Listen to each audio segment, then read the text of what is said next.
Selamat berjumpa kembali di dalam layanan audio Sahabat Seperjalanan. Hari ini adalah hari Rabu 18 Mei 2022. Tema renungan saat teduh kita dengan judul Dipukul Tidak Rubuh.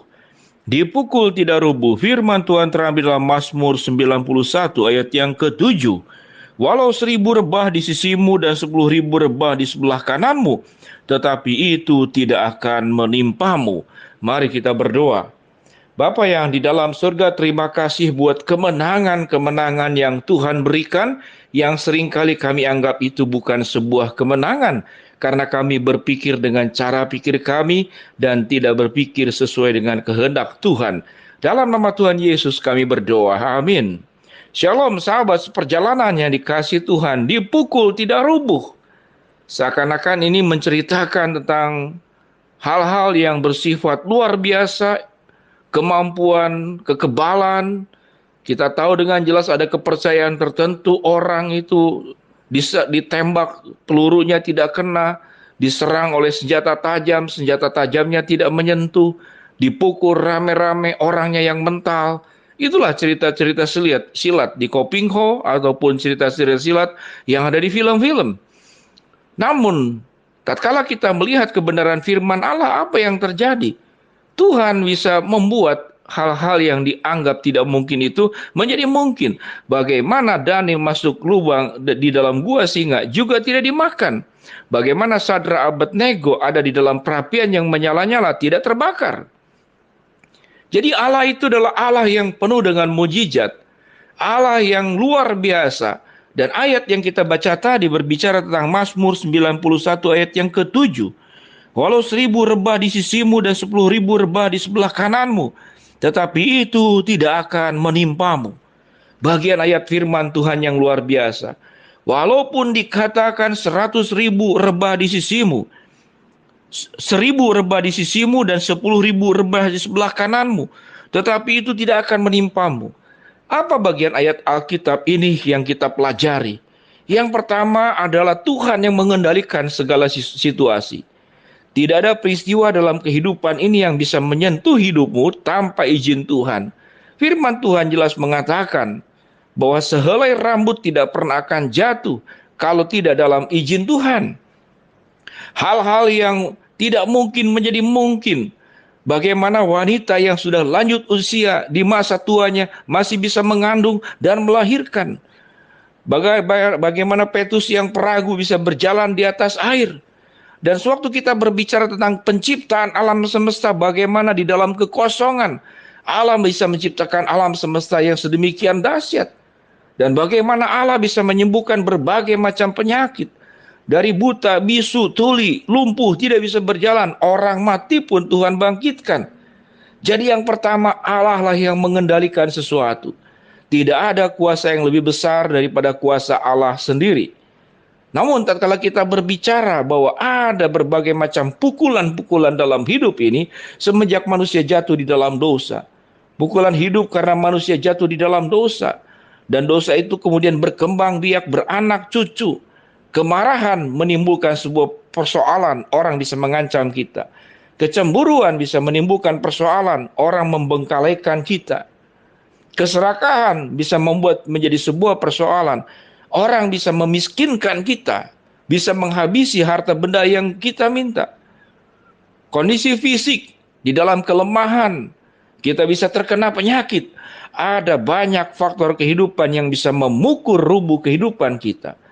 Namun tatkala kita memegang janji firman Tuhan yang kita baca tadi, walau 1.000 rebah di sisimu dan 10.000 rebah di sebelah kananmu, tetapi itu tidak akan menimpamu. Alasannya mengapa? Karena Allah yang mengendalikan situasi. Allah yang maha kuasa, Allah yang maha luar biasa, dan tidak ada yang lebih besar daripada Tuhan. Dialah sumber topangan kita. Dialah pribadi yang dimana kita bersandar dan mempercayakan hidup iman kita hanya kepada Dia. Dengan demikian sahabat seperjalanan, apa yang kita pelajari pada bagian yang kedua? Setelah kita mempercayai Tuhan itu adalah yang mengendalikan segala situasi. Bagian yang kedua adalah kerelaan kita, penyerahan diri kita untuk dikendalikan Tuhan.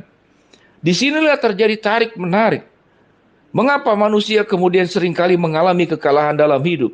Karena kita tidak menyerahkan diri dikendalikan Tuhan, kita sedang berjuang mengendalikan diri sendiri dengan cara-cara hidup kita, dengan pola-pola hidup kita.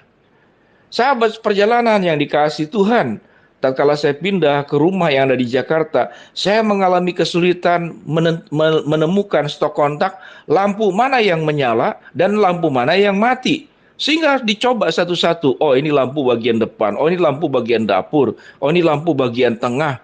Tapi awal-awalnya salah pijit.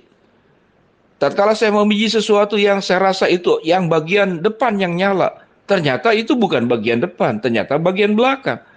Demikian juga di dalam hidup kita. Tatkala kita mencoba mengontrol dan mengelola diri sendiri dengan cara kita, maka ada banyak hal yang tidak nyambung. Tidak terjadi koneksi antara kita dengan Tuhan. Sehingga sahabat perjalanan yang dikasihi Tuhan. Yang pertama, mengapa kita dipukul tidak rubuh? Karena Tuhan yang mengendalikan segala sesuatu, Allah yang Maha Kuasa. Yang kedua, karena kita bersedia, kita menyerahkan diri, bahwa memberikan diri kita untuk dikendalikan Tuhan, bukan mengendalikan diri sendiri dengan segala hawa nafsu dan keberdosaannya. Sehingga ketaatan kita dan kesetiaan kita kepada Tuhan, memberi hidup dan diri kita itu dikontrol, dikendalikan, dipimpin oleh Tuhan. Kita tidak pernah akan rubuh. Petrus kemudian tenggelam karena mulai melihat kiri kanan badai angin yang bertiup, dia kemudian tenggelam.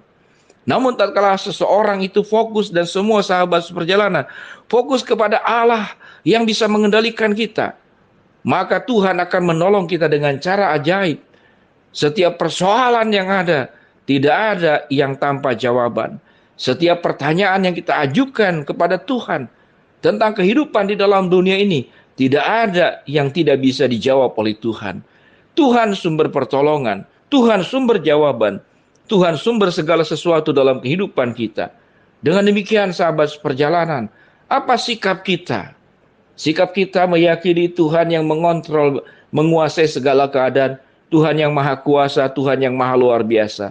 Yang kedua, kita menyerahkan hidup kita kepada Tuhan, dan Tuhan yang akan mengendalikan kita di atas segala-galanya. Mari sahabat seperjalanan, berikanlah hidupmu kepada Tuhan, percayakan hidupmu kepada Tuhan, maka engkau dipukul tidak pernah jatuh.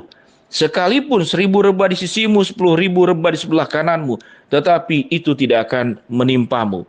Mari kita berdoa. Bapa yang di dalam surga, berkati setiap sahabat seperjalanan menjadi pribadi yang kuat, kokoh, teguh untuk menghadapi berbagai macam keadaan. Kami dipukul dan tidak pernah rubuh, karena Tuhanlah sumber pertolongan kami. Berkati seluruh sahabat seperjalanan, dalam nama Tuhan Yesus kami berdoa. Amin. Shalom, Tuhan memberkati seluruh sahabat seperjalanan.